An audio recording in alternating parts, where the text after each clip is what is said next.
Firefight at Kabul airport involving Western forces, 1 dead. Kabul airport, 1 Afghan guard was killed and 3 were wounded in the battle at the airport's north gate, which involved U.S. and German forces, the German military said on Twitter. A soldier assigned to 82nd Airborne Division provides security at Hamid Karzai International Airport. A firefight broke out between unidentified gunmen, Western security forces and Afghan guards at Kabul airport on Monday, Germany's armed forces said, as thousands of Afghans and foreigners thronged the airport, seeking to flee Taliban rule.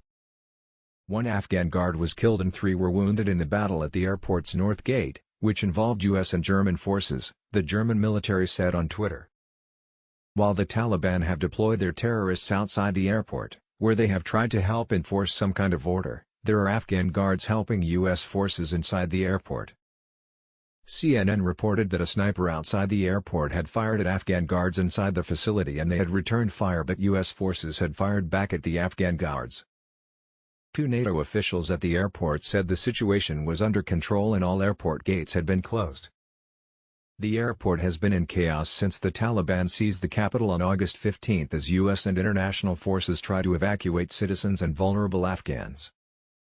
Foreign forces in Afghanistan have not sought to extend the August 31 deadline to leave, a Taliban official said, after President Joe Biden said U.S. troops might stay longer to oversee a hard and painful evacuation. The Taliban seized power just over a week ago as the United States and its allies withdrew troops after a 20-year war launched in the weeks after the September 11, 2001, attacks as U.S. forces hunted al-Qaeda leaders and sought to punish their Taliban hosts.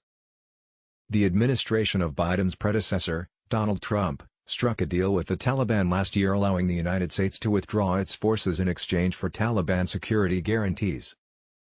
Foreign forces were working towards the end August deadline to leave and had not sought to extend it, a senior legal advisor to the Taliban leadership told Reuters on Monday. Biden said on Sunday the security situation in Afghanistan was changing rapidly and remained dangerous.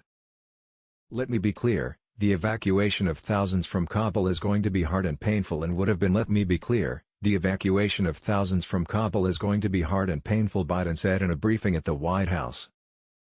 "We have a long way to go and a lot could still go wrong." Biden said he had directed the State Department to contact stranded Americans. "We're executing a plan to move groups of these Americans to safety and to safely and effectively move them to the airport compound. I will say again today what I've said before, any American who wants to get home will get home." Afghan allies of the West and vulnerable Afghans such as women activists and journalists would be helped too, he said. Panicked Afghans have clamored to board flights out of Kabul, fearing reprisals and a return to a harsh version of Islamic law that the Sunni Muslim group implemented when it held power. The United States on Sunday sought the help of 6 commercial airlines to transport people after their evacuation from Afghanistan. Biden said people fleeing Afghanistan were being assisted by more than 24 countries in 4 continents. Japan said it will send a military aircraft to Afghanistan on Monday to bring back its citizens. More flights are expected to repatriate Japanese citizens as well as Afghans working at the Japanese embassy or with Japanese missions, a government spokesperson said. A UN flight took 120 people from Kabul to Kazakhstan on Sunday, a UN spokesman said. Passengers included UN personnel and members of non-governmental organizations who work with the United Nations in Afghanistan, he said, adding that it was the second such flight in a week. Leaders of the Taliban, who have sought to show a more moderate face since capturing Kabul, had begun talks on forming a government.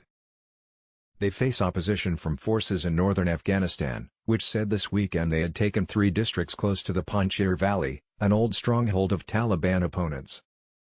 Anti-Taliban leader Ahmad Massoud said on Sunday he hoped to hold talks with the Islamist movement, but his forces in the Panjshir, remnants of army units, special forces and militiamen, were ready to fight. "We want to make the Taliban realize that the only way forward is through negotiation," he said. "We do not want a war to break out." The Taliban said hundreds of their terrorists were heading towards Panjshir, showing a video on Twitter of a column of captured trucks with the white Taliban flag but still bearing government markings on a highway. But overall, peace has prevailed in recent days. Reuters spoke to 8 doctors in hospitals in several cities who said they had not heard of any violence or received any casualties from clashes since Thursday.